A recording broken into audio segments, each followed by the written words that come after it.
Praise the Lord. सबको जय show जय मसीह की। मेरे प्रिय भाई और बहनों, क्या आपने कभी सोचा है कि असली अशुद्धता कहाँ से आती है? क्या ये हमारे खाने पीने से आती है या हमारे जीवन की छोटी छोटी आदतों से आती है? हम में से बहुत से लोग सोचते हैं कि बाहरी चीजें हमें गंदा या शुद्ध बनाती हैं, लेकिन प्रभु यीशु ने जब भीड़ को बुलाकर ये वचन कहा, मत्ती की अध्याय 15 पद 11 में वचन कहते हैं, जो मुंह में आता है वह मनुष्य को अशुद्ध करता है, बल्कि जो मुंह से निकलता है वही मनुष्य को अशुद्ध करता है। ये वचन हमारे जीवन को गहराई से बदलने वाला वचन है। आज हम इसी पर थोड़ा सा मनन चिंतन करेंगे और देखेंगे कि कैसे हमारे शब्द, हमारे विचार और हमारे हृदय हमारी असली पहचान को दिखाता है।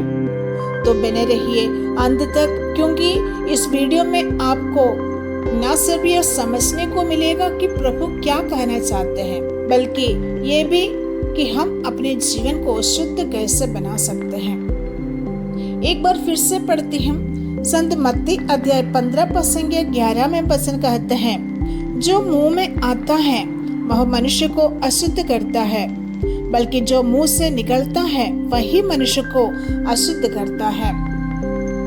ये वचन प्रभु यीशु क्यों कहा? उस समय फरीसी और शास्त्री बहुत नियम कानून मानते थे। वे कहते थे कि अगर कोई बिना हाथ धोकर खाए तो वह अशुद्ध है। वे सोचते थे कि भोजन और बाहरी बातें हम अशुद्ध करते हैं, लेकिन प्रभु यीशु ने उनकी सोच को बदल देते हैं। प्रभु ने कहते हैं, असली गंदगी खाने से नहीं आता है, बल्कि जब दिल से बुरे विचार, झूठ बोलते हैं, गुस्सा करते हैं, चुगली करते हैं, वही हमें अशुद्ध बनाते हैं। यानी असली शुद्धता दिल और शब्दों से आते हैं। एक प्यार भरा शब्द किसी का जीवन बदल सकता है और एक कठोर शब्द किसी को तोड़ भी सकता है। वचन कहते हैं, स्तोत्र ग्रंथ अध्याय 18 पद 21 में वचन बताते हैं, जीवन और मृत्यु दोनों मनुष्य के जिह्वा के अधीन है, उसका सदुपयोग करो और तुम्हें उसका फल प्राप्त होगा। एक पति और पत्नी अगर एक दूसरे को कठोर शब्द कहते हैं तो घर का माहौल बिगड़ जाता है, लेकिन अगर वही शब्द प्रेम और आशीष से कहे जाए तो घर स्वर्ग बन जाता है। चुगली और आलोचना हमारे कलीसिया, हमारे चर्च को कमजोर करते हैं, लेकिन प्रोत्साहन और आशीष हमारे कलीसिया को या चर्च को मजबूत करते हैं। अगर दिल पवित्र है तो शब्द भी पवित्र होगा। अगर दिल कड़वाहट से भरा है तो शब्द भी जहरीले होंगे। इसलिए असली सफाई जरूरी है, दिल की सफाई। पाप सिर्फ कर्मों से नहीं होता, पाप हमारे शब्दों से भी होता है। गाली देना, झूठ बोलना, बदनाम करना, ये सब आत्मा को गंदा करता है। पवित्र आत्मा हमें सिखाता है कि कब बोलना है और कब चुप रहना है। जब हम पवित्र आत्मा के मार्गदर्शन में चलते हैं तब हमारे शब्द आशीष का स्रोत बनते हैं। प्रभु हमें बुलाते हैं कि हम उनके समान बने, प्रेम में, करुणा में और शुद्धता में बने।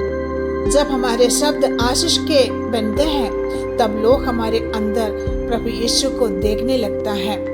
मेरे प्रिय भाई और बहनों, क्या आपने कभी सोचा है कि हमारे मुंह से निकले शब्द किसी के जीवन को बदल भी सकता है और किसी का जीवन को बिगाड़ भी सकते हैं। एक शब्द किसी को उम्मीद दे सकता है और वही शब्द किसी को तोड़ भी सकता है। इसलिए पवित्र बाइबल कहते हैं, सूक्ति ग्रंथ अध्याय 18 पद 21 में वचन कहते हैं, जीवन और मृत्यु दोनों मनुष्य के जिह्वा के अधीन है। आज हम इसी पर थोड़ा सा मन चिंतन करते हुए देखेंगे। जीभ हमारे शरीर का छोटा सा एक हिस्सा है, लेकिन इसका प्रभाव बहुत बड़ा है। संत याकूब कहते हैं, जीभ छोटी है लेकिन पूरी आग जला सकते हैं। मतलब हमारे शब्द किसी को ऊपर उठा सकता है या नीचे गिरा भी सकता है। प्यार, प्रोत्साहन, आशीर्वाद, ये शब्द जीवन देते हैं। जब हम कहते हैं तुम कर सकते हो, प्रभु तुम्हारे साथ है, मैं तुम्हारे लिए प्रार्थना कर रहा हूँ, ये शब्द सामने वाले को जीने की एक ताकत देता है। उसी तरह गुस्सा, निंदा, चुगली, गाली, ये सब आत्मा को मारता है। एक बच्चा अगर बार बार सुने तुमसे कुछ नहीं होगा, तुमसे कुछ नहीं होगा, तो उसका आत्मविश्वास मर जाता है। यानी हमारे शब्द जीवन भी दे सकते हैं और मृत्यु भी। पति और पत्नी के बीच बोले गए शब्द घर का माहौल स्वर्ग बना सकते हैं या नरक भी बना सकते हैं। अगर प्रेम से बात करें तो शांति और समझ बढ़ती है। अगर कठोर शब्द कहें तो दूरी और अशांति बढ़ती है। चुगली और आलोचना हमारे कलीसिया को तोड़ती है, लेकिन प्रोत्साहन और आशीर्वाद लोगों को जोड़ते हैं। जब हम किसी दुखी को कहते हैं प्रभु तुझे आशीष देंगे, तो वह आशा पाते हैं। लेकिन अगर हम कहते हैं तेरे साथ तो हमेशा बुरा ही होता है, तो वह और भी टूट जाते हैं। इसलिए हमें समझना होगा कि हमारे जीव का उपयोग कैसा करें। प्रभु ने कभी भी कठोर शब्द से अपने चेलों को नहीं तोड़ा। उन्होंने कहा मैं तुझे नहीं छोड़ूंगा, नहीं त्यागूंगा। उनके शब्द जीवन के स्रोत थे। प्रभु हमें बुलाते हैं कि हम भी आशीष के शब्द बोले। हमारे मुंह से निकले शब्द दूसरों को ऊपर उठाए, ना कि नीचा गिराए। सोचिए, हम रोज अपने परिवार, मित्रों को और सहकर्मियों से क्या बोलते हैं? क्या हमारे शब्द जीवन दे रहे हैं या मृत्यु? मेरे प्रिय भाइयों और बहनों, आज का वचन हमें याद दिलाते हैं कि हमारे जीव में शक्ति है। हमारे शब्द किसी को उठाने की सीढ़ी भी हो सकते हैं और गिराने का हथियार भी। आइए आज हमें संकल्प करें कि हमारे होठों से सिर्फ आशीर्वाद, प्रोत्साहन और प्रेम ही निकले। हम कभी भी किसी को तोड़ने वाला शब्द ना बोले। आइए हम प्रार्थना करते हैं। हे दयालु प्रभु, आज तेरे वचन से हमने सीखा कि असली अशुद्धता भोजन से नहीं आती, बल्कि हमारे दिल और हमारे शब्दों से आते हैं। हम स्वीकार करते हैं प्रभु कि कई बार हमने कठोर शब्द कहा, झूठ बोला, दूसरों को चोट पहुंचाए।